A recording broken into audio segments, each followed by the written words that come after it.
This is Ticats Today. This is Ticats Today, a special game day edition, getting set for tonight's game against the Toronto Argonauts. It's your digital host, Louie B. Thanks for tuning in, and make sure to hit like and subscribe so you never miss an episode. And make sure to tune in tonight on the Ticats Audio Network, beginning at 6:30. With Andy Fantuz and I breaking down the game on Tiger Cats pregame presented by Active Green and Ross. That'll be at 6:30. All your favorite segments will be in there. We'll be speaking with the enemy, with Natea J. We'll be getting some alumnus analysis. And then we'll hand it over to RJ Broadhead and Luke Tasker, who will have the call beginning at 7:30. And then Andy and I will be back for Tiger Cats postgame, and of course Tiger Cats at the half as well. And you're going to want to be listening to Tiger Cats postgame, because that'll be your chance to win a pair of gold seats for the Ticats' next home game, which would be a week today on September 17th when they host the Calgary Stampeders. Speaking of Andy Fantuz, usually on these game day editions, I'm joined by my partner in the booth, but a very busy morning for him, and you will hear him and I tonight on Tiger Cats pregame. So just a couple little things I wanted to note as we head into this game. One of them, and we talked to Shawn Burke yesterday, and I'm going to tell you something. I actually held back a little bit of our conversation from yesterday. I'm going to play the second half for you, because yesterday we started talking about the neg list and how there are, they released 10 names, and we talked about all the guys who have joined the team through the neg list. I would be remiss if I didn't mention the Canadians on this team. It is the Canadian Football League after all. But more to that point, the Ticats roster, so it's a 45-man roster. And out of the 45 men who will dress tonight, 16 have been draft picks of the Hamilton Tiger Cats. So we're talking like Mike Daly's not going to play. He would have been 17. But even there's a couple more on the injured list when you look at it. But 16 players who will dress on the Ticats 45-man roster tonight were draft picks of the Ticats. Nick Cross, Felix Garan-Gauthier, Coulter Woodmansey, Mason Bennett, Bailey Feltmate, Tyler Ternowski, Stavros Katsantonis, Jesse Gibbon, Nikola Kalinic, David Ungerer III, Malik Irons, Gordon White, Darius Sirocco, Jackson Bennett, Kay Okafor, Sean Thomas Erlington, Brandon Revenberg. Those are 16 players, who were drafted by the Ticats, who will play for the Ticats tonight. I mean, just absolutely incredible when you look at, we talk about this league and one-year contracts and all that stuff. And, when we talk about the neg list, when we talk about the Americans, we'd be remiss not to mention the Canadians. And part two of my conversation with Shawn Burke from yesterday was talking about these Canadians and their draft picks. So I kind of started just asking Burkey here, Shawn Burke, the senior director of player personnel and co-manager of football operations. Wanted to ask him just kind of how proud he is of his scouting staff, of just what he's been able to do to get these 16 Canadians on the roster tonight. Yeah, I think it's like anywhere. You have some hits and you have some misses, and no one's going to bat 100%. But what we pride ourselves on is being prepared and detailed and getting as much information on our players as possible. And as a personnel staff with the crew we've had over the last couple of years, I think we've had very determined, very focused individuals that know what we're looking for as an organization. And, Coach O and the coaching staff have given us sort of what they're looking for in the DNA of a Ticat player. And, competitive, versatile, guys that just love football. And, we sort of know what we want within these walls, and it allows us to do the job we need to do. And like I said, we're not going to be perfect, but, from a Canadian draft standpoint, Drew Alamang, does a great job of having the rest of the personnel staff prepared going in. Him and Spencer Bohm start the process, and more of us get involved as it gets closer to the date. And, Drew is just meticulous with his work. He's got his routine, and he does things the way he wants them done. And, he ultimately has the call on the draft with, Coach O and myself being very heavily involved, but that's his baby, and he takes it extremely seriously.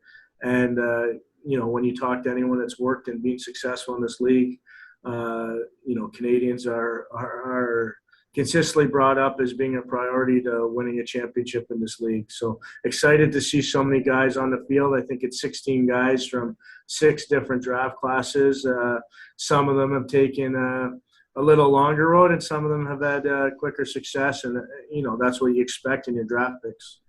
And I guess it gives you that kind of extra little recruiting tool, knowing that, when you're talking to these guys and when you're having these conversations, the opportunity to play is going to come if you can prove it, right? I mean, it's not like these guys were just handed roster spots. They did have to come to camp. They did have to compete against guys who had a lot more experiences. Is that a little extra motivational tool when you're talking to these guys? And hey, we're not looking at you as your rookie. We look at you as a player who can contribute to this team. Yeah, no, we were talking about it today in a team meeting, and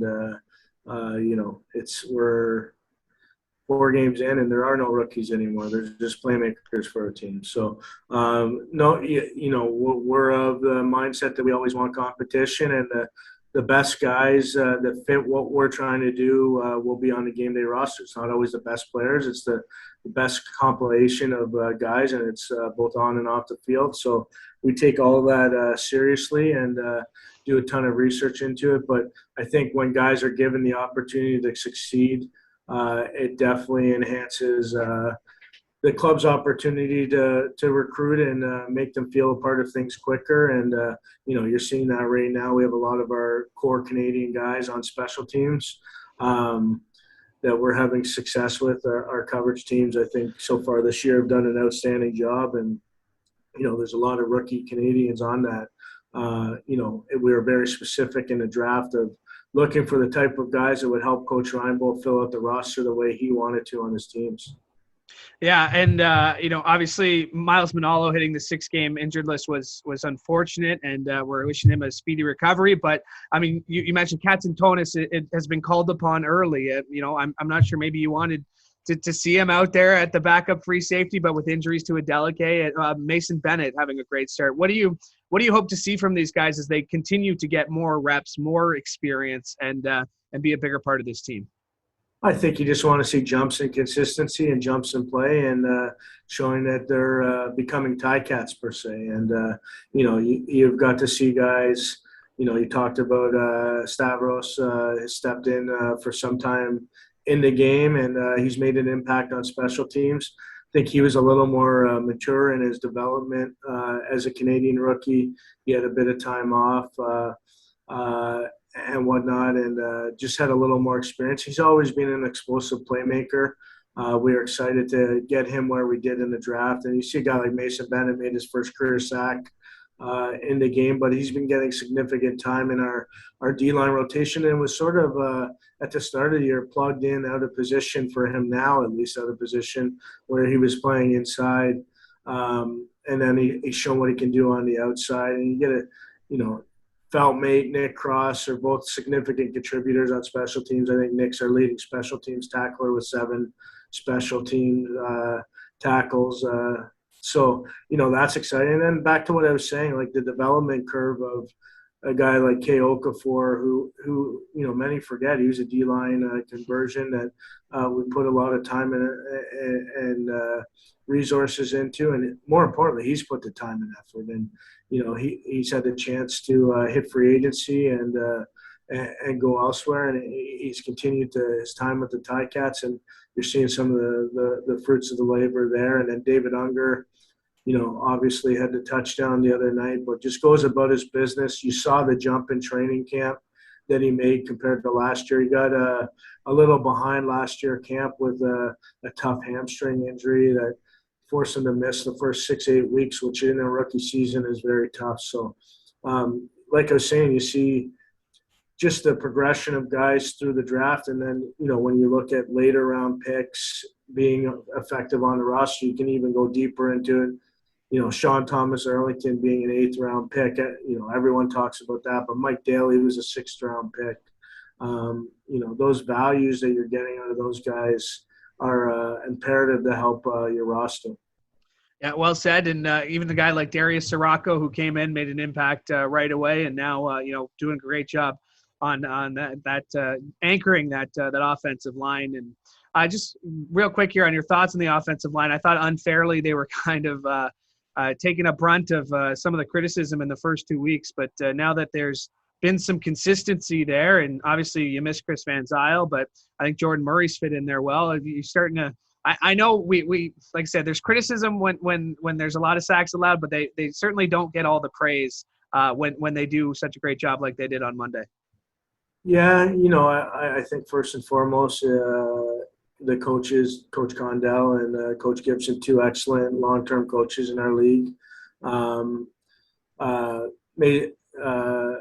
gave them the confidence to get out of it. And I think the O-line self-admittedly would say they weren't playing good enough. I know Darius had spoken about it on behalf of everyone, and I'm sure some other guys had been. There's a lot of pride in that room, and what you're seeing is the progression.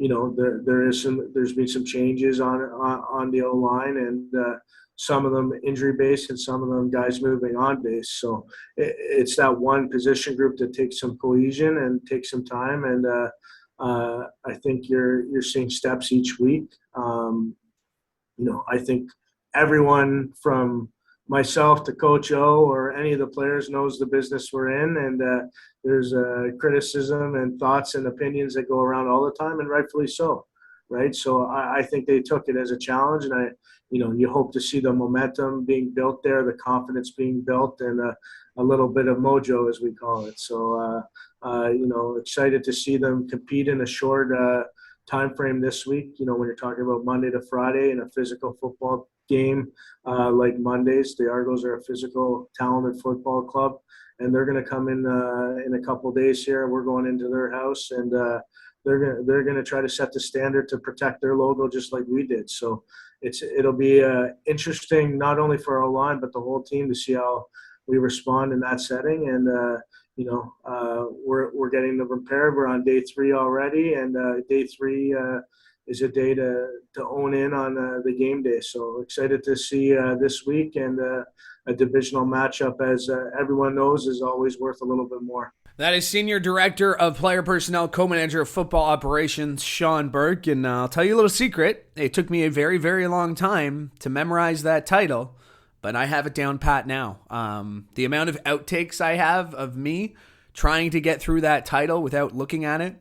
But a great title for Burke, and of course shared by Drew Alamang, and two great guys who have built a fantastic football team. And as mentioned, 16 of the players who will dress tonight, so a third of the players that will dress tonight, are draft picks of the Hamilton Ticats. So a pretty cool stat there, and nice to talk to Burke and give the scouting staff some love.